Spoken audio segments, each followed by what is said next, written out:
नमो ज्ञानेश्वरा नमो ज्ञानेश्वरा। निवृत्ती उदारा सोपानदेवा। मुक्ताबाई नमो त्रिभुवन पावनी। आद्यत्रय जननी देवांची जयांचे केलिया स्मरण। होय सकळ विद्यांचे अधिकरण। तेचे वंदू श्री चरण श्री गुरूंचे ते नमस्कारोनी आता। प्रशांतात्मा विगतभीर ब्रह्मचारी व्रते स्थितः। मनसंयम्य मच्चित्तो युक्त आसीत मत्पराः। मग तळवे तळहात शोधी ऊर्ध्वीचे खंडभेदी। झाडा घे संधी प्रत्यंगाचा।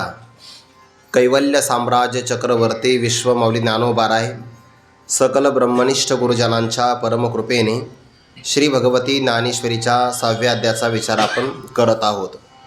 अष्टांग योगाची साधना करणारा साधक पवित्र देशामध्ये जाऊन श्रीगुरूंचं स्मरण करून शरीराची विशिष्ट प्रकारची रचना धारण करून शरीराच्या ठिकाणी 3 प्रकारच्या बंधाची योजना करतो।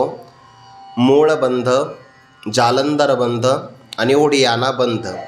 या 3 बंधाची योजना केल्यानंतर भगवान परमात्मा त्याच्या अंतःकरणाचं लक्षण सांगतात।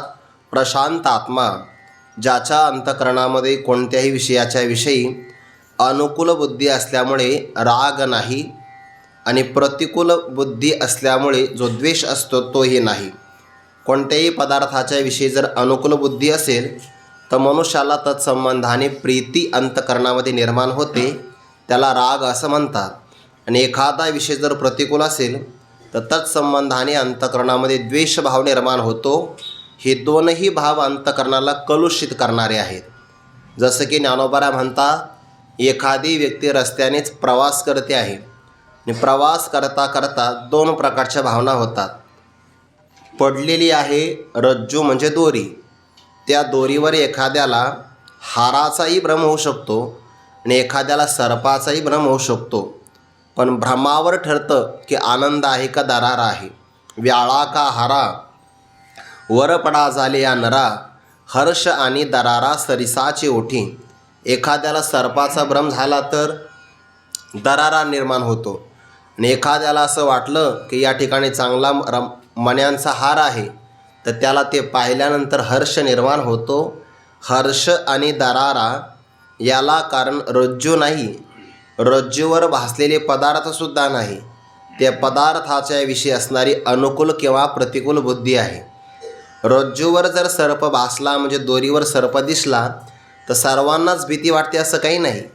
गारुडी लोकाला भीती नाही वाटत, उलट त्याला आनंद होतो। आणि त्याच दोरीवर जर एखाद्याला हार भासला, मण्यांचा हार, तर सर्वालाच आनंद होतो असं नाही। विरक्त पुरुषाला आसक्ती नसल्यामुळे त्याचं काहीच वाटत नाही। म्हणजे पदार्थ हाही सुखदुःखाला कारण नाही, पदार्थावर असणारी अनुकूल किंवा प्रतिकूल बुद्धी हीच आपल्या सुखदुःखाला कारण आहे। एकच पदार्थ सर्वाला आनंद देत नाही आणि एकच पदार्थ सर्वांना दुःखही प्रदान करत नाही।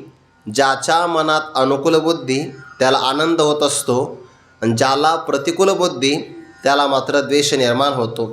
व्यवहारातलं उदाहरण आहे, आपण पंक्तीला बसतो, कल्पना करा एखाद्याला साखरेचा त्रास आहे आणि एक व्यक्ती धडधाकट आहे आणि वाढणारा मनुष्य जास्त प्रमाणामध्ये वाढतो, तर ज्याला साखरेचा त्रास आहे त्याला वाढेकऱ्याचाही तिटकारा येतो, त्याला वाढेकऱ्याचा सुद्धा राग येतो की विनाकारण हा शेजारच्यालाच का वाढतो। आता त्यालाही वाढता येऊ शकतं पण त्याला साखरेमुळे तो पदार्थ घेता येत नाही। म्हणजे पदार्थही आवडत नाही, वाढेकऱ्याचं वागणे आवडत नाही आणि ज्याचा भरपूर आहार आहे तो एकामागून एक असे सारखे गुलाबजामुन खातो तर त्याचाही त्याला राग येतो आहे। म्हणजे का, प्रतिकूलता ही मनुष्याच्या दुःखाला कारण आहे। प्रतिकूल बुद्धी असावी। अनुकूल किंवा प्रतिकूल विषय नसतो, बुद्धी असते। एक विषय आज अनुकूल असेल तर उद्या प्रतिकूल होतो। आता हिवाळ्याच्या दिवसामध्ये आपल्याला उष्णता आवडते पण तीच उष्णता उन्हाळ्यामध्ये आवडत नाही। म्हणजे काल बदलला तरी पदार्थाची अनुकूलता प्रतिकूलता बदलू शकते, पण अंतःकरणातली जी बुद्धी असते ती सुखदुःखाला कारण। आणि हे ज्याच्याकडं नाही त्याला म्हणतात प्रशांत आत्मा। विगत भीही, ज्याच्या अंतःकरणातून सगळ्या प्रकारची भीती निघून गेली आहे। वास्तविक ब्रह्मस्वरूपाला प्राप्त झालं तर मगच व्यक्ती अभयपदाला प्राप्त होतो. आणि अभयता हे दैवी संपत्तीचं पहिलं लक्षण आहे. भगवंतानी पहिल्या क्रमांकाला अभयाला ठेवलं आहे. 16व्या अध्यायामध्ये अभयम सत्व संशुद्धीर ज्ञानयोग व्यवस्थिती दानम दमश्च यज्ञश्च स्वाध्यायस्तप आर्जवम. ही भीती ब्रह्मस्वरूपाला प्राप्त झाल्यानंतर राहत नाही, पण त्याच्याही अगोदर आता मी वनात गेलो, आता माझं कसं होईल, इथं मला काही खायला मिळेल का नाही मिळेल, साधना होईल का न होईल, अशा पण भीतीचे प्रकार असतात. तीही भीती ज्याच्या मनामध्ये नाही. एकांतामध्ये राहण्यासाठी सुद्धा फार मोठं धाडस लागतं. वनामध्ये गेलेलं आहे, इथे आपल्याला नुसते मोबाईलला रेंज नसेल तरी करमत नाही, आणि वनात जाऊन एकट्याने राहायचं आहे, तर भीतीचा परित्याग करावा लागेल की नाही. श्वापदांची भीती असेल, प्रतिकूल काही पदार्थ प्रसंग आले तरी भीती सोडावी लागते. विगत भीही ब्रह्मचारी व्रते स्थितः.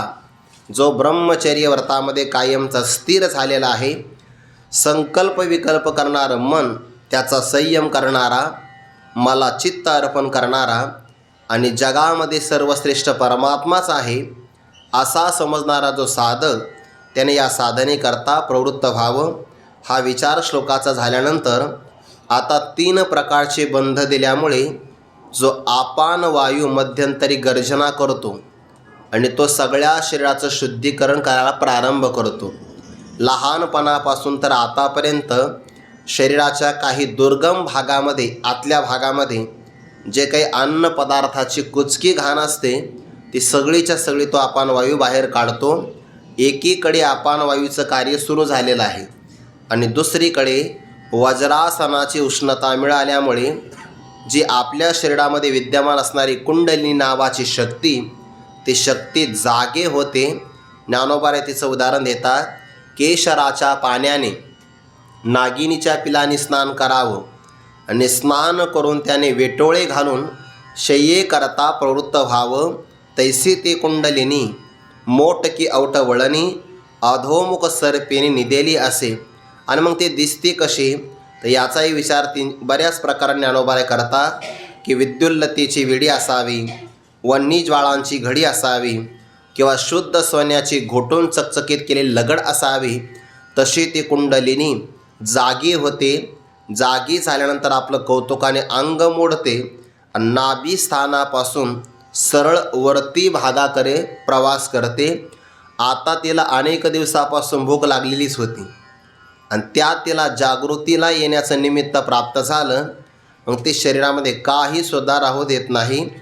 पहिल्यांदा हृदयकोशाच्या खाली असणारा जो वायू, त्या वायूला सर्वांगाने ती ग्रास करते. त्यानंतर आपल्या मुखाच्या ज्वाळातून खालचे आणि वरचे भाग त्यालाही कवळी म्हणजे एकत्र करते. मांसाचे असणारे घास ते खाण्याला प्रारंभ करते आणि शरीरामध्ये जे जे मांसल भाग असतील, जे जे ठायस मांस, ते तर आहूच जोडे घाऊस. आहाच म्हणजे वरच्यावर, ते सगळे चालता चालता, यालाच आपल्या भाषेमध्ये हलक्या हाताने म्हणतात. जे जे ठायस मांस ते तर आहाच जोडे घाऊस. पाठी 1-2 घास हियाही भरी. त्यानंतर 1-2 घास आपल्या हृदयात सुद्धा ती हृदयाची सुद्धा खाते. अर्थात कुंडलिनी शक्ती जागृत झाली तर त्या योगी पुरुषाचं शरीर अत्यंत कृश होतं. शरीरामध्ये कोणतेही मांसल भाग राहू देत नाही. थोडक्यात मेद राहू देत नाही. पुढे तर असं म्हटलं आहे, मेद तर काय सांगता, पण त्वचासुद्धा इतकी धुवून काढते. आता पुढच्याच ओवीत येणार आहे, 32व्या क्रमांकाची ओवी आहे. मग तळवे तळ हात शोधी ऊर्ध्वीचे खंड भेदी झाडा घे संधी प्रत्यंगाचा. मग, या मग शब्दाला फार महत्त्व आहे. मग म्हणजे केव्हा? पहिल्यांदा 3 बंध प्राप्त झाले. 3 बंधामुळे अपान वायू मागे फिरला. वज्रासनाच्या उष्णतेने कुंडलिनी शक्ती जागृत झाली. जागृत झाल्यानंतर तिला भूक लागलेलीच होती. मग शरीराच्या ठिकाणी पहिल्यांदा तिनं प्राणवायू भक्षण केला. त्यानंतर वर असणारे आणि खालचे शरीरातले काही भाग एकत्रीकरण केलं. जे जे मांसाचे भाग दिसतात ते खाऊन टाकले तिने. हे सगळं करता करता 1-2 घास हृदयाची सुद्धा खाल्ली, हृदय व्याकुळ होऊन गेलं. आता हा प्रकार झाला, मग थांबली का ती? नाही. मग आता शरीराच्या नाभिस्थानापासून जो वरचा भाग होता तिथपर्यंत तिचा आहार होता, पण तेवढाच आहार नाही बरं. आता नाभिस्थानापासून तर पायाच्या नखापर्यंत त्याही भागामध्ये काही काम राहिलं होतं ना, मग तिथे सुद्धा ती प्रारंभ करते आहे. फक्त वरचेच भाग खाते असं नाही आहे. जागृत झाली आहे ती. नाभिस्थानावर कंदावरी शक्ती उठिली दिसे, पण तिथपासून तिने ऊर्ध्व उजू असं एक मुख केलं होतं.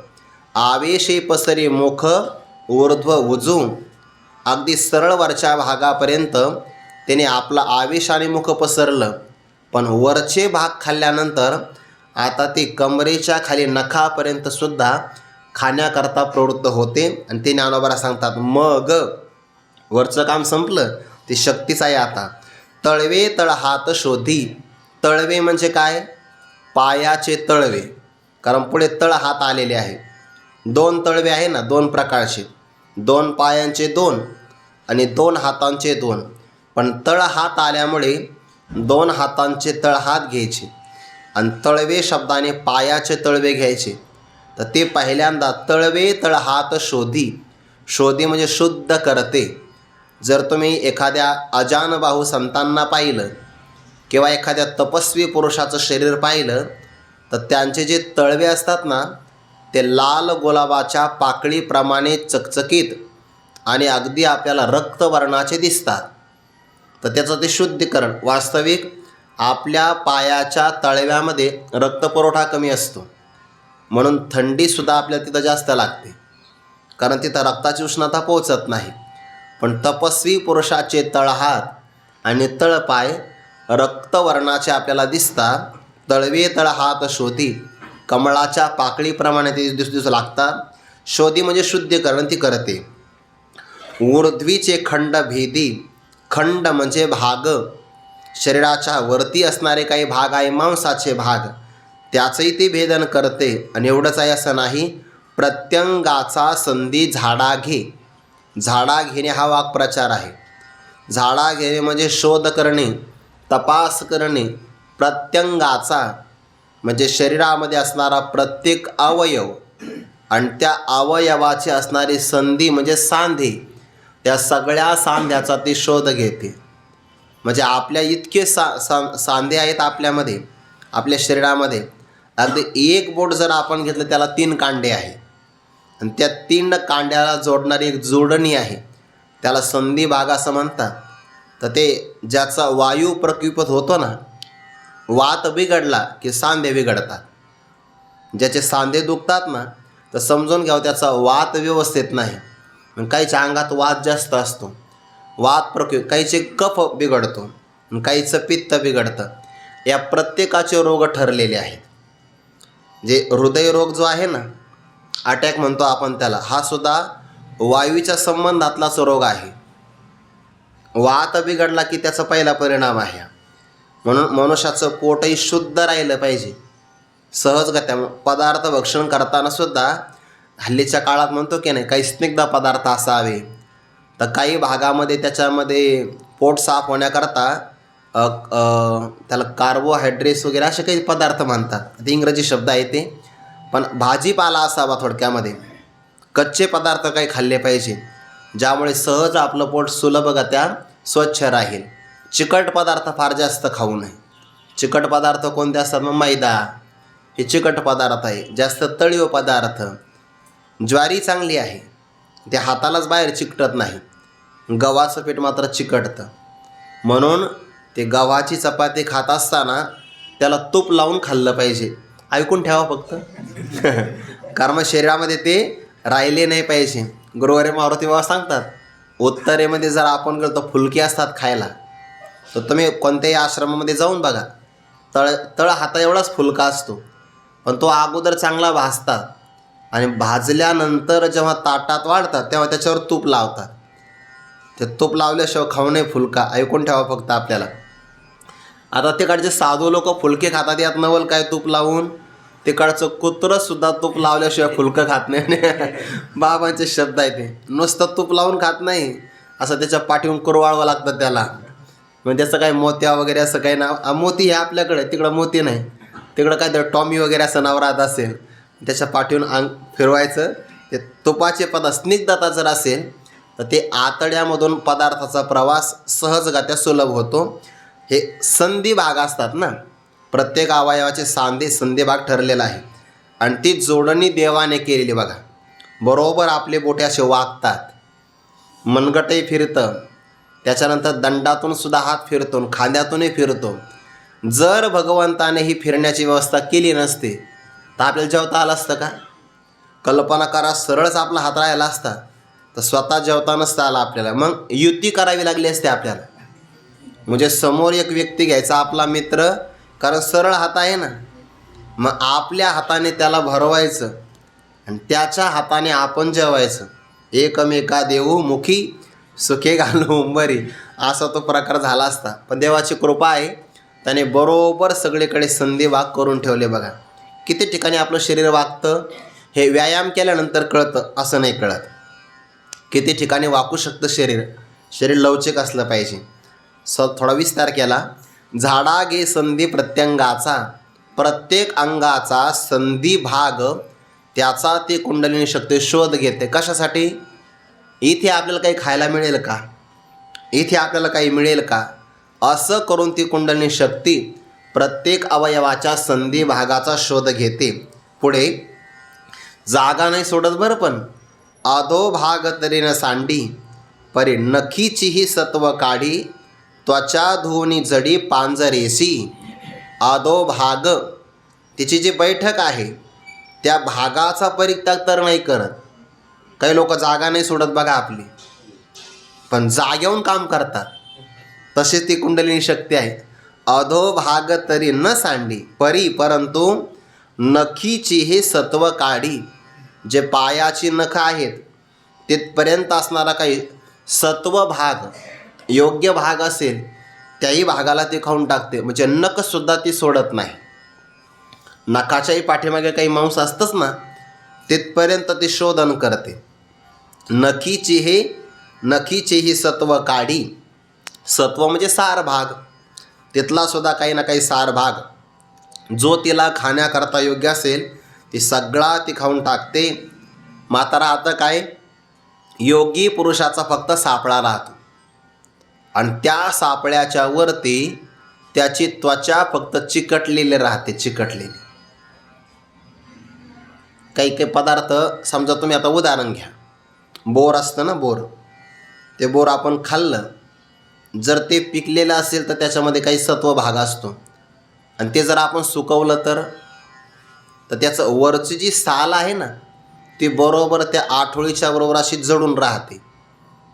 त्याच्यात तरी काही काही सार भाग असतो, पण ते मात्र उन्हाने वाळतात बघा ते पदार्थ. तसं हे फक्त उदाहरण एका अंगाने घ्या. तसं योगी पुरुषाचे फक्त सापळा राहतो हाडाचा, मांसल भाग तर कुंडलिनी शक्तीने सगळा खाऊन टाकलेला आहे.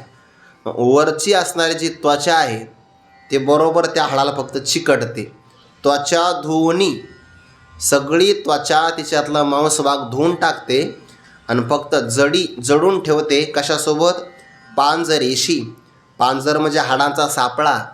झुरवणी पांझरा होऊ पाहे आता, ए पंढरीनाथा भेटावया. ते तुकोबारांची अशी अवस्था झाली होती. देवाच्या भेटीची ओढ लागल्यामुळे झुरवणी पांझरा होऊ पाहे आता. ते तुकोबारांचं शरीर जणू काही अस्थि पिंजरा झालेला होता. मग आता आपल्याला ते तुकोबारांचं आपण जी प्रतिमा पाहतो, चित्र पाहतो, आणि त्याच्यामध्ये तर शरीर तुकोबारांचं वेगळं दाखवलं, तर ही चित्रकाराची कल्पना आहे.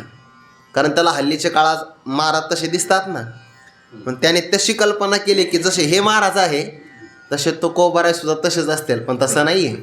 झुरवणी पांझरा हो पाहे आता. देवाच्या भेटीसाठी पूर्ण पिंजरा झाला होता हाडाचा. वियोगाचं दुःख असतं.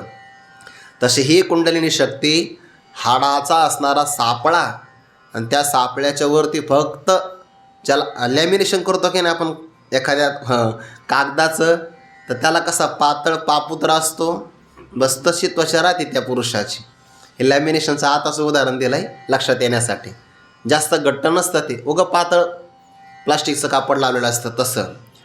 जुन्या काळामध्ये आणि वर्तमान काळातला फरक आहे.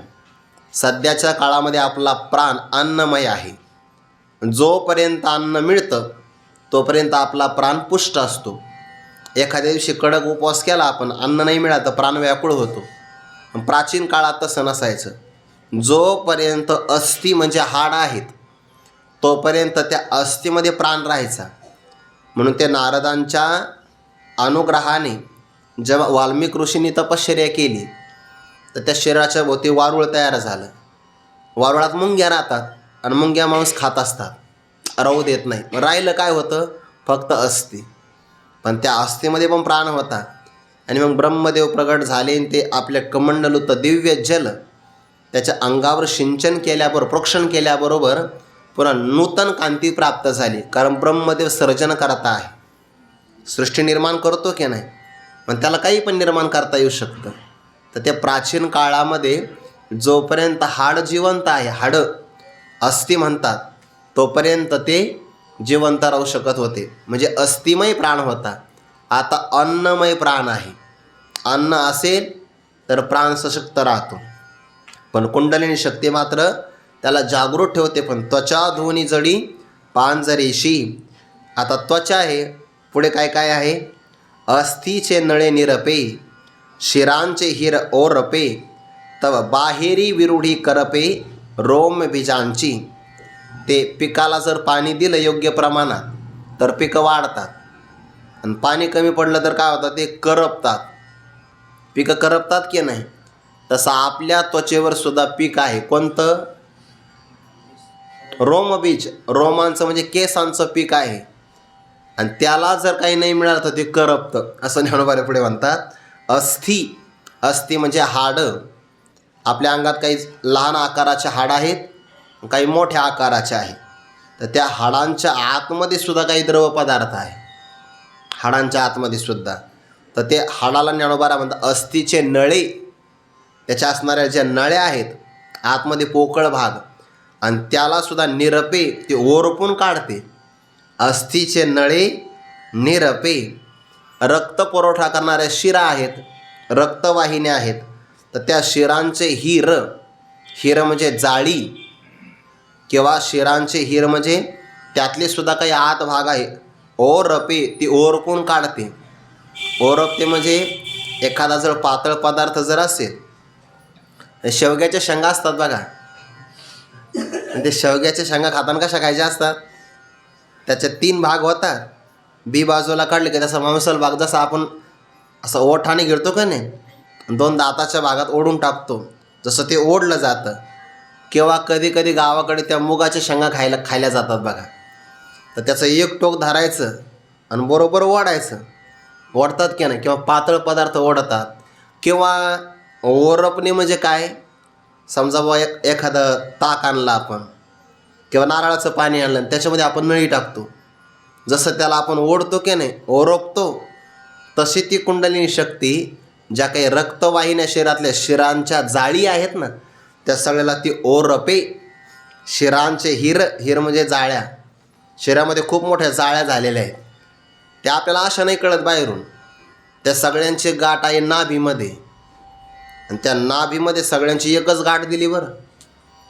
जसं एखाद्या झाडाची एखादी मुळं असते आणि त्या मुळाच्या अनेक अनेक बारीक बारीक मुळं असतात, जाळ्या पसरतात त्याच्या आतमध्ये खाली जमिनीमध्ये. तसं शरीरामध्ये या मुख्य नाभीस्थानापासून तर शेंडीपर्यंत, पायाच्या नखापर्यंत नुसत्या रक्तवाहिन्यांचं जाळं पसरलेलं आहे. जाळं जर आपण एखाद्या देशाचा नकाशा पाहिला, त्या नकाशामध्ये लोहमार्ग, रस्ते, वाहतूक असं जर पाहिलं आपण तर जाळी जाळी दिसते आपल्याला. तर त्याच्यापेक्षा सूक्ष्म जाळ्या शरीरामध्ये आहे. कुठे रस पुरवठा, रक्त पुरवठा, प्राणवायूचा पुरवठा होतो आणि ते काम शिरा करतात. शिरा म्हणजे रक्तवाहिन्या. तर त्याची जी काही जाळी आहे ती अशी ओरपून काढते. त्याला काही मिळालं तिथं किंवा इथं आहे तर ते सुद्धा ओरपून काढते. अस्थीचे नळे निरपे, शिरांचे हिर ओरपे. हे ऐकलं तरी असं वाटतं हे करावं का न करावं. इतकी परीक्षा द्यावी लागते, कठीण. पण पुढे चांगला आहे, एत्तदग्रे विषमेव परिणामी अमृतोपमम तत्सुखम सात्विकम प्रोक्तम आत्मबुद्धी प्रसादचम. आता इथं विस्तार केला ना, म्हणून 18व्या अध्यायामध्ये विस्तार नाही करत बघा ज्ञानोबा. सुषुम्नेची नितोंडे गिळजे प्राणापानाचे लोंढे बोहनिशीची एवढे भारी जेथ, असे 18व्या अध्यायामध्ये ओवी येते आहे. सुषुम्ना मार्गाचा हा प्रवास आहे सगळा. पण ती कुंडलिनी शक्ती योगी पुरुष जगतो का? मग जगतो ना. अस्थिमय प्राण आहे त्याचा, आणि त्याचं साधनेचं शरीर तपस्वी आहे. त्याने ठरवलं ना, म्हणून विगत भीही ज्ञानोबाला म्हणतात साधकांते भेडसावी परिबिहावे ना, पण त्याने घाबरू नये. म्हणजे ऐकलं तरी घाबरू नये बरं. साधका ते भेडसावी परिबिहावे ना, घाबरू नये. अस्थिचे नळे निरपे शिरांचे हिर ओरपे तव, तेव्हा काय होतं मग? बाहेरी रोमबीजांची विरूढी करपे. बाहेर म्हणजे त्वचेच्या बाहेर शरीरावर जी काही रोम, रोम म्हणजे केस आणि बीज म्हणजे मूळ. रोमबीजांची विरूढे, आपल्या केसांच्या मुळांची जी काही विरूढे म्हणजे वाढ असते, वृद्धी असते, ते करपे. त्याचा असणारं ते रोमबीज करपल्यामुळे अंगावर केस वाढतच नाही. कसं काय वाढतील? जमिनीच्या आतमधून पाण्याचा पुरवठा लागतो ना, तेव्हा झाडं वाढतात. इथं त्वचेच्या बाहेर कोणती चरबी नाही, काहीच नाही, तर वाढेल कसं? म्हणून बाहेरी विरूढी करपे रोमबीजांची. मग सप्त धातूंच्या सागरी तहा नीली घोट भरी आणि सवेचे उन्हाळा करी खडखडीत. मग यानंतर सप्त धातू आहे शरीरामध्ये. जर आपण मन लावून एक घास 32 वेळा जर चावला, आपल्याला देवाची योजना आहे मुखामध्ये. असं म्हणतात की आपल्या मुखामध्ये जवळपास 1,00,000 ग्रंथी आहेत, आणि त्या ग्रंथी कायम आपल्या मुखामध्ये लाळ निर्मितीचं काम करतात. आणि ती लाळ जर अन्नपदार्थामध्ये चांगली मिसळली तर आपल्या जठराला अन्न पचविण्याचे कष्ट होत नाही. खरं तर आतडे जे आहे ना आतमध्ये, ते फक्त शोषणाचं काम करतात. म्हणजे अन्न पदार्थ जर द्रवयुक्त असेल, चांगल्या प्रकारे लाळ मिसळली असेल, आणि जर त्याचं तोंडामध्ये चांगल्या प्रकारे पाचन झालं असेल, तर आतड्यामध्ये गेलेलं अन्न किंवा ते आतडे फक्त त्या अन्न पदार्थाचा रस शोषण करतात, आणि बाकीचा जो काही असार भाग आहे त्याला पुढे ढकलतात. एवढंच काम आहे. म्हणून दातांचं काम दातांनी केलं पाहिजे, आणि आतड्यांचं काम आतड्यांनी केलं पाहिजे. म्हणून आतड्याला चावता येत नाही, पोटात गेलेला पदार्थ चावता येईल का? नाही. म्हणून देवाची योजना आहे, पदार्थ तोडावा पुढच्या दातांनी आणि चावावा मागच्या दाढांनी. दात वेगळे आणि दाढं वेगळे. बघा तुम्ही प्रकार कसे, आताच नका बघू लगेचच्या लगेच, पण दातांची रचना वेगळी पुढच्या, दाढांची योजना मात्र वेगळी. दात कसे आहेत? त्या खोऱ्याप्रमाणे आहेत, पसरलेले आहेत, पण दाढा मात्र विस्तारलेल्या असतात. अन्न पदार्थ चावण्याचं काम दाढांचं आहे, तोडण्याचं काम दातांचं आहे. म्हणून जितक्या जास्त प्रमाणात दातांचे श्रम होतील तर तेवढे ते पदार्थ रसयुक्त होतात.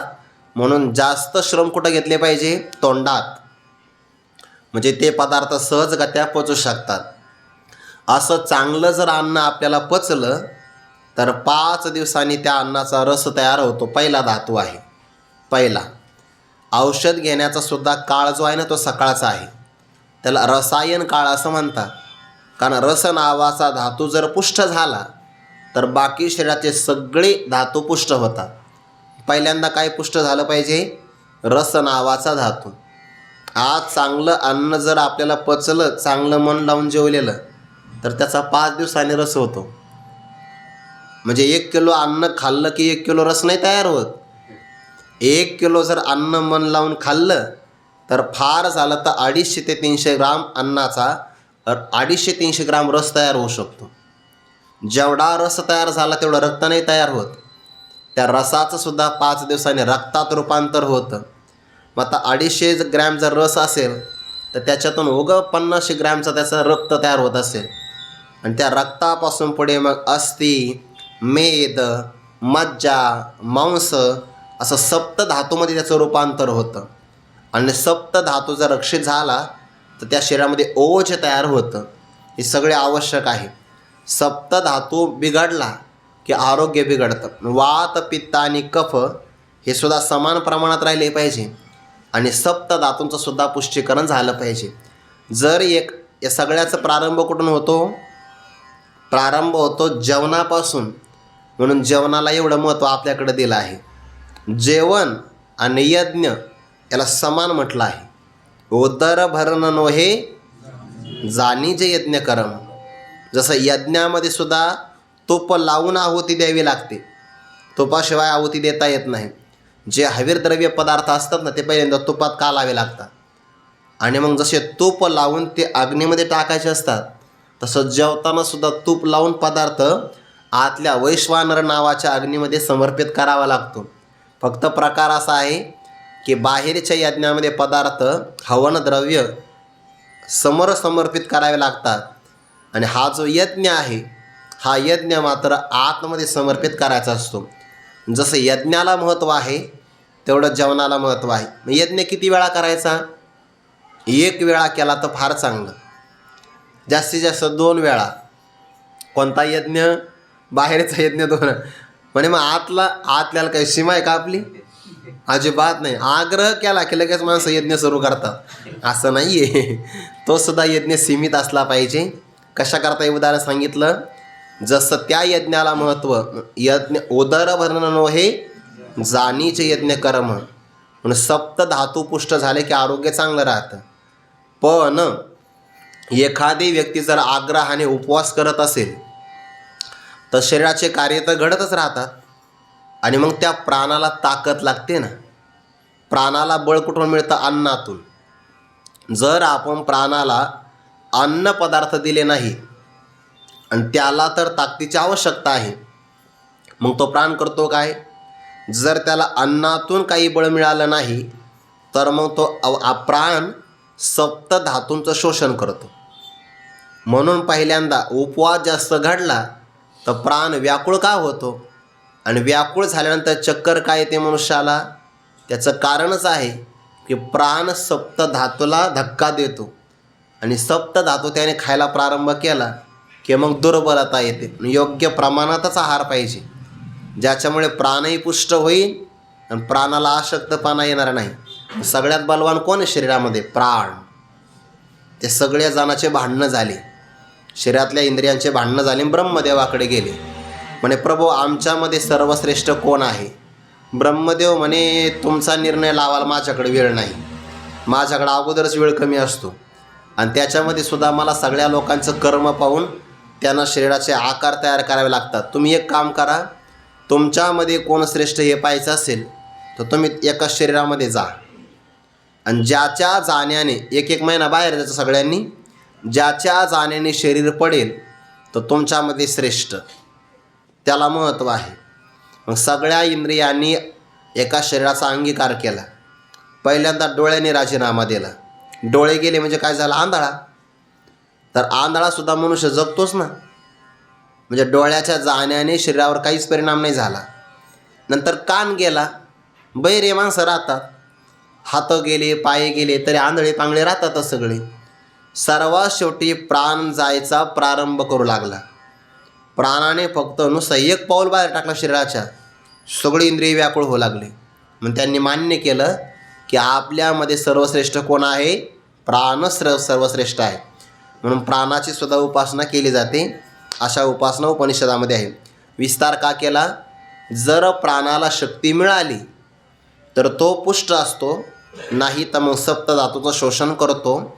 जसा प्राण सप्त धातूंचं शोषण करतो तशी ती कुंडलिनीसुद्धा काय करते बघा. मग सप्त धातूंच्या सागरी त्याच्यामध्ये रस, रक्त, मांस, मेद, मज्जा, अस्थि, शुक्र हे शरीरातले 7 धातू आहे. 7 धातूला ज्ञानोबा म्हणतात सागर. सप्त धातूंच्या सागरी तहा नेली घोट भरी. हे कुंडलिनी शक्ती जी आहे ना या बाबतीमध्ये अगस्त्य ऋषीची तुलना याची. जसं त्या अगस्त्य ऋषीने एका घोटात सगळा समुद्र पिला होता. एकाच घोटामध्ये ते काही राक्षस असायचे तर त्या 3 जण होते. ते काही आतापी वातापी असं काही ते त्याचं नाव आहे. तर त्याच्यामध्ये एक जण प्रवेशद्वारावर उभा राहायचा, आमंत्रण द्यायचं साधू लोकांना, ब्राह्मण लोकांना की आमच्याकडं जेवायला चला. एक जण प्रवेशद्वाराजवळ, एक जण वाढायला आणि एक जण त्यातला अन्न पदार्थाच्या रूपाने प्रगट व्हायचा. आणि लोक जेवले की मग हे प्रवेशद्वाराजवळचा आत यायचा आणि वाडे करीन हे दोघं जण आतल्याला बाहेर बोलवायचे, हे बाहेर आता. मग त्या आतला जो राक्षस आहे ना तो अन्नाच्या रूपाने पोटात जायचा आणि पोट फाडून बाहेर यायचा. आणि मग जे माणसं मेले त्यांच्या तिघं जण ताव मारायचे. असं त्यांचा दररोजचा कार्यक्रम. म्हणून लगेचच्या लगेच कोणाचं आमंत्रण घेऊन जाऊ नका बरं. नाहीतर असा काही प्रकार व्हायचा पुन्हा. हल्लीच्या काळात नाही होणार, कारण आपण काही अगस्ती वगैरे नाही आहे. पण ते अगस्ती ऋषींना बातमी कळाली की राक्षस असं करतात. मुद्दाम ते त्या रस्त्याने गेले. प्रवेशद्वाराजवळ त्यांनी एका जणाने आमंत्रण दिलं, आतमध्ये गेले आणि अगस्ती ऋषीने आहार भक्षण केला. सामर्थ्य होतं, अग्नी वाढवला पोटातला, लगेच हात फिरवला पोटावर, आतला जो गेला तो आतच भस्म झाला. वाडेकरी होता तोही नष्ट केला. आणि प्रवेशद्वाराजवळचा त्याने ते पाहिलं, आतमध्ये दोघा जणांचा काही आवाज येणं, बहुतेक गेले. आता जीव तर वाचवला पाहिजे. तो प्रवेशद्वाराजवळचा पळून जाऊ लागला. त्याने समुद्रात उडी मारली. आता समुद्र फार मोठा आहे, याला शोधायचा कसा? मग त्या अगस्त्य ऋषीने एका घोटात सगळा समुद्र प्राशन केला. सगळा समुद्र एकाच घोटामध्ये. बाकीचे मासे वगैरे तडफड करू लागले, पुन्हा सोडून दिला. त्या राक्षसाचा वध केला. जसा अगस्तीने एका घोटामध्ये समुद्र प्राशन केला तसं शरीरामध्ये असणारे जे सप्त धातू हे सागर आहे आणि त्या धातूंच्या सागराचा ही कुंडलिनी शक्ती घोटभरी तहान येली. तिला तहान लागली होती. तहान लागली की सप्त धातूंचा सागर एका घोटात प्राशन केला तिने. तहान येली घोटभरी आणि सवेची उन्हाळा करी खडखडीत. खडखडीत एकदम कडक शरीरामध्ये उन्हाळा करून टाकते. शरीरामध्ये ओलावा काहीच राहू देत नाही ती. सगळ्या धातूला त्याला ती. म्हणून त्या योगी पुरुषाचं शरीर त्याच्यावर वारूळसुद्धा तयार होऊ शकतं. अगदी ते शरीर म्हणजे नुसता हाडाचा पिंजरा आहे, फक्त त्याच्यामध्ये प्राण झोपतो, जीवात्मा राहतो आयुष्य तोपर्यंत. नाहीतर शरीर असं होऊन जातं सगळं. आता ते कधी कधी ना काही लोक दिसतात, जटा वाढलेल्या असतात, अंगाला राख लावलेली असते, कमंडोला हाताचं असतात आणि ते म्हणतात आम्ही योगी. आणि एवढे दष्टपुष्ट कसं काय? इथं तर योगी पुरुषांचं असं वर्णन आलं आहे की मग सप्त धातूंच्या सागरी, तर ते योगी आहे म्हणायला, पण बाकीचे लोक लय सत्कार करतात ना. त्याच्यामुळं मग ते आपल्याकडं जनावनात राहणारे योगी वेगळे आणि शुचो देशे प्रतिष्ठाप्य वनात राहणारे योगी. काही योगी जनात राहतात आणि काही वनात राहतात. ते वनात राहणारे योगी काहीच नाही शरीरामध्ये राहत, सगळे सप्त धातू. सवेची उन्हाळा करी खडखडीत. नासा पटोनी वारा, जो जातो से अंगुळे बारा, तो गचिये धरुनी माघारा आत घाली. नासा पटोनी वारा, वारा म्हणजे वायू. आपण श्वास घेतो ना, तो शरीराच्या आतमध्ये जातो आणि श्वास सोडला तर ज्याचा दीर्घ श्वास असेल, ज्याला आयुष्य वाढवायचं असेल, त्याने दीर्घ श्वास घेतला पाहिजे. एक शरीरामध्ये असा काही वेळ मिळाला दिवसभरामध्ये तर दीर्घ श्वसन केलं पाहिजे. आणि झालं शक्यता आतमध्ये थोडा वेळ तो प्राणवायू कोंडून ठेवला पाहिजे. त्याला प्राणायाम असं म्हणतात. आपण दीर्घ श्वास घेतच नाही, आपण खूप लहान आकारातला श्वास घेतो. ज्याचा श्वास दीर्घ आहे त्याचं आयुष्य जास्त प्रमाणामध्ये वाढू शकतं. ते कासव जे आहे ना, जवळपास 300 वर्ष जगतं कासव. तर त्याचं कारण काय आहे? त्याचा श्वास दीर्घ आहे. आणि जे धावपटू आहेत ना, धावपटू हे लवकरात लवकर त्यांचं आयुष्य खराब होतं. का? जास्त प्रचंड प्रमाणामध्ये धावल्यामुळे जास्त प्रमाणात श्वास त्यांच्याकडून घेतला जातो. ते विदेशामध्ये असं म्हणतात, मी ऐकलं एका व्याख्यानात, विदेशामध्ये वातावरण थंड आहे आणि थंड वातावरणामध्ये लवकरात लवकर उष्णता यावी याकरता त्यांच्या हालचाली वेगवान आहे. म्हणून त्यांचं संगीत वेगवान, त्यांचा व्यायाम वेगवान, त्यांचे खेळसुद्धा वेगवान आहे. पण आपल्या भारतातलं वातावरण हे समशीतोष्ण आहे. त्यामुळे आपल्याकडे संगीतसुद्धा शांत आहेत. आपल्या संगीतामध्ये घाई नाही आहे. बघा तुम्ही, अगदी शांत संगीत आहे, प्रचंड घाई नाही. आता आपल्याकडं घाई आली बघा, पहिली चाल जर म्हटली आणि त्याला जर जोड चाल लावली, तर जोड चालीचा नियम असा आहे की पहिली चाल ज्या लयीमध्ये असेल त्याच लयीमध्ये दुसरी जोड चाल आली पाहिजे. पण आपल्याकडं असं होतं, पहिली चाल जर सावकाश असेल तर त्याच्या निम्म्या कालामध्ये दुसरी चाल संपून जाते. आणि काय घाई झाली काय माहिती गायकांना आणि वादकांना, त्यांना उतरणीवर यावं लागतं. प्रचंड घाई, हे घाई नाही, हे संगीत आपलं नाही. या संगीतामध्ये शांतरस प्रधान आहे.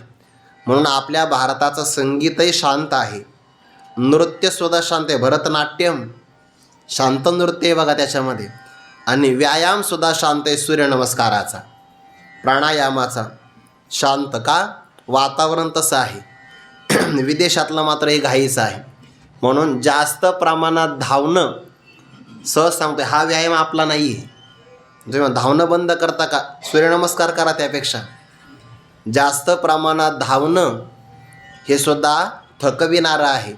म्हणजे धावपटू असतात ना, ते एका काळामध्ये खूप धावतात, पण उतार वयामध्ये त्यांना श्वसनाचे आजार जडतात. आता ते अहवाल बाहेर येत नाही, तो भाग वेगळा आहे. पण हे मात्र नक्की त्याचं काही संशोधन आहे. म्हणून आपल्याकडे ऋषीमुनींनी सावकाश व्यायाम ठेवले. सूर्यनमस्कार, योगासनं घाईत करावे लागतात का? घाईत केले तर एखादा हाड दुसरीकडे निघून जाईल योगासनामध्ये, ते सावकाश करावे लागतात. सावकाश व्यायाम आहे आपला. योगासनं, प्राणायाम, चालणं आहे योग्य, कारण ते सावकाश आहे. कशाकरता सांगितलं? हे दीर्घ श्वसन याकरता सांगितलं. म्हणून श्वास दीर्घ घेतला तर आपल्या फुफ्फुसांची क्षमता वाढते. आणि ज्याचा प्राण, त्या प्राणाचा व्यायाम श्वास दीर्घ आहे, त्याचं आरोग्य चांगलं आहे. पण श्वास दीर्घ असावा. हा झाला आतला श्वास. आणि नाकपुडीतून बाहेर गेला तर तो किती लांब जाऊ शकतो? तर ज्ञानोबा म्हणतात तो बाहेर जाऊ शकतो 12 अंगुळे, म्हणजे 12 बोटं हे त्याचं प्रमाण आहे. नासा पुटवणी वारा, जो जातसे अंगुळे 12. हा योगी पुरुषाचा श्वास आहे बरं. लगेच मोजून बघू नका. तर ते मोजायचं म्हणजे कसाला मोजायचा? तर कापसाची वात समोर ठेवायची 12 अंगुळे अंतरापर्यंत, आणि श्वास सोडल्यानंतर तिथपर्यंत जर गेला, ती वात हल्ली तर समजून घ्यावा आपला तिथपर्यंत. आप लोक 2-3 बोटापर्यंतच वात हलेल, कारण आपला श्वास कमी आहे. पण योगी पुरुषाचा मात्र एवढा मोठा दीर्घ श्वास आहे. नासा पुटवणी वारा, जो जातसे, कुठं जातसे? बाहेर जातो ना, तो बाहेर जातोसे अंगुळे 12. कारण पुढे शब्द आला आहे ना, माघारा. जो वायू नाकातून 12 बोटे बाहेर जातो आहे, तो गचिये धरुनी. गचिये म्हणजे काय? गच्च धरून, असा एक अर्थ आहे. आणि गच्च म्हणजे त्याच्या गळ्याला धरून. ती कुंडलिनी शक्ती त्याच्या गळ्याला धरते. कुठं चाला बाहेर, अजून जेवायला उशीर आहे. गचिये धरुनी माघारा आत घाली. त्या वायूला सुद्धा ती गच्च किंवा घट्ट धरते आणि माघारी पुन्हा आत घालते. कुठं? हृदयाच्या आतल्या कोशामध्ये घालते. म्हणजे त्याचा बाहेरचा जो काही दीर्घ श्वास बाहेर जातोय, वारा बाहेर जातोय, त्याला गच्च धरून ती माघारी फिरविते. पुढे काय होतं? आता हा वायू माघारी फिरवल्यामुळे आता 2 वायू झाले, एक प्राणवायू आणि एक अपानवायू. तर अपानवायू शरीराच्या खाली वाहतो आणि प्राणवायूवरती वागतो. पण दोन्हीचं ऐक्य करते ती. तेथ अधवरोते अंकुचे, ऊर्ध्व तळवते खाचे, तया खेवा माझे चक्राचे पदर उरती. अध म्हणजे खालचा वायू जो आहे ना, अधवायू वरवते अंकुचे, वरती येऊन अंकुचित होतो. आणि ऊर्ध्व वायू जो आहे, वरचा वायू नागपुडीतला, तो वरचा वायू खाचे, खाली खेचला जातो. म्हणजे खाली असणारा वरती येतो आणि वरती असणारा वायू खाली खेचला जातो. या दोन्ही वायूचं काय होतं? अपान आणि प्राणवायू या दोघांची भेट होते. तया खेवा माझी, खेव म्हणजे आलिंगन, त्यांचं ऐक्य, आणि त्या ऐक्यामध्ये चक्राचे पदर उरती. शरीरामध्ये असणारे जे 6 चक्र आहेत त्या 6 चक्रांचे पडदे फक्त शिल्लक राहतात. त्याच्यामध्ये मूलाधार, स्वादिष्ठान, मणिपूर, अनाहत, विशुद्धाख्य आणि 2 भुव यांच्यामध्ये असणारं आज्ञाचक्र, या 6 चक्रांचे फक्त पडदे शिल्लक राहतात. अपान वायू जो खालचा आहे तो वरती येतो, अंकुचित होतो, आणि ऊर्ध्व तळवते खाचे तो खाली खेचला जातो. दोन्हीचं ऐक्य करायचं आहे ना, मग ऐक्यासाठी प्रत्येकाला 2-2 पावलं पुढं यावं लागेल. जाग्यावर राहिले तर भेट नाही होणार त्यांची. म्हणून ते एक खाली असणारा वायू वरती येतो आणि वरचा वायू खाली जाण्याकरता प्रयत्न करतो. त्यांचं होतं ऐक्य, भेट होते. आणि त्या आलिंगनामध्ये चक्राचे पदर उरती. मग आता त्याने तिथंच त्यांची भेट किंवा ऐक्य व्हायला पाहिजे. पण ज्ञानोबाला म्हणतात त्यांचं ऐक्य करताना त्या कुंडलिनी शक्तीला ते लक्षात येत नाही किंवा ती वेगवान असते. एरवी तरी दोन्ही तेव्हाची मिळती, परी कुंडलिनी नावेक दुश्चित होती. दुश्चित आहे का शब्द? दुश्चित आहे ना. ते तया ते म्हणे परोती, तो मीची काय येथे. ते कुंडलिनी शक्ती त्यांना जाब विचारते. एरवी बाजूने विचार केला तर दोन्ही तेव्हाची मिळती. हे दोन्ही वायू, प्राण आणि अपान वायू, तेव्हाच त्यांचं ऐक्य झालं असतं. परंतु त्यांचं ऐक्य जिच्यामुळे होतं ती कुंडली नावे शक्ती नावेक म्हणजे क्षणभर दुष्टित होती. ती थोडी व्यग्र असते किंवा ती थोडी रागवलेली असते. का बरं? त्याला भूक जास्त लागलेली असते ना, आणि त्यामुळे ती भुकेच्या शोधात राहिल्यामुळे व्यस्त राहते.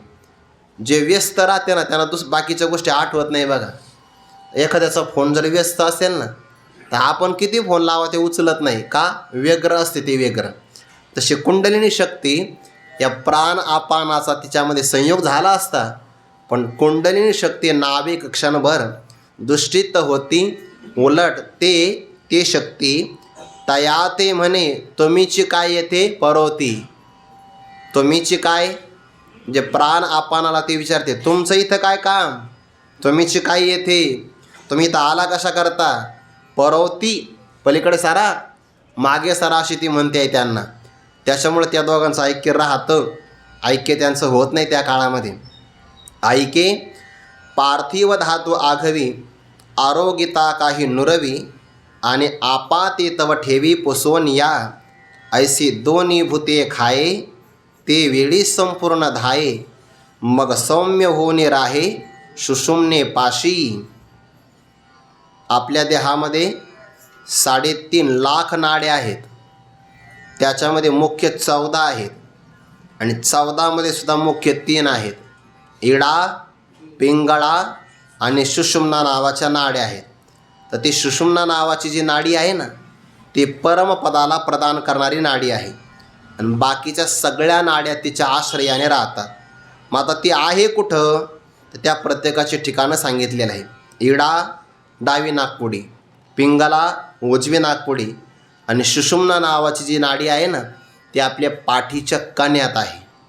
हे 3 नाड्या मुख्य आहे आणि तिचे ठिकाणं वेगवेगळे आहे. शक्ती प्रचंड आहे तिच्यामध्ये. आणि त्या सुषुम्ना नावाच्या नाडीतून कुंडली नावाची शक्ती आहे ती सरळ प्रवास करते. म्हणून साधकाचं शरीर अगोदर सरळ राहिलं पाहिजे. समम काय शिरोग्रीवम. जर शरीर सरळ राहिलं तर सुषुम्ना नावाच्या नाडीचा जो काही प्रवास आहे ना, मार्ग, तो सरळ, आणि तिच्यातून मग कुंडलिनी शक्ती सरळ प्रवास करते. वरती त्याला मग अमृताचा कुंभ मिळतो आणि मग पुन्हा नूतन शरीर योगी पुरुषाला सतेज शरीर प्राप्त होतं. ऐक बरं अर्जुना. पार्थिव धातू आघवी. पार्थिव म्हणजे पृथ्वीपासून तयार होणारी, त्याला म्हणतात पार्थिव. शब्द वापरतात वर्तमानपत्रामध्ये. त्यांच्या पार्थिवावर अंत्यसंस्कार करण्यात आले असं वाक्य असतं ना बऱ्याचदा. तर पार्थिव म्हणजे काय, ज्याच्यामध्ये पृथ्वीचा अंश जास्त आहे. आपल्या शरीरामध्ये पृथ्वीचा अंश जास्त आहे म्हणून आपल्याला उड्डाण करता येत नाही. म्हणजे पक्षी असतात त्यांच्या शरीरामध्ये वायू अंश जास्त असतो, मग पंख हलवले की लगेच आकाशात उड्डाण करतात. मग त्याचा शोध घेतला वैज्ञानिकांनी आणि विमान काढलं. ते विमान म्हणजे काय आहे, पक्षाचा घेतलेला शोध आहे, संस्कार आहे, संशोधन आहे ते. मग त्याच्यामध्ये वायूचा प्रकोप जास्त आहे, वायूचं प्रमाण जास्त आहे, त्यामुळे ते आकाशामध्ये उडू शकतं. पण ठराविक काळापर्यंत नंतर विमानाला सुद्धा खाली यावं लागतं. पक्ष्यामध्ये मात्र वायू जास्त प्रमाणात आहे, काही प्राण्यामध्ये पाण्याचं प्रमाण जास्त आहे आणि आपल्यामध्ये मात्र पार्थिव पृथ्वीचं प्रमाण जास्त आहे. म्हणून आपल्याला उड्डाण करता येत नाही. म्हणे आम्ही 7व्या मजल्यावर जाऊ आणि उडी मारू, खाली येशील, खाली आला का सरळ वर जाशील, नंतर होईल ते सगळं. म्हणजे प्रयोग करायचा नाही. ऐके पार्थिव धातू आगवी आरोग्यता काही नुरवी.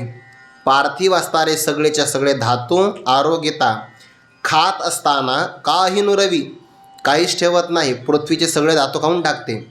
आप म्हणजे जल आणि आपा ते तर ठेवी पुसवनिया. आप म्हणजे जल, त्या पाण्याला तर ते असे चाटून पुसून स्वच्छ करते.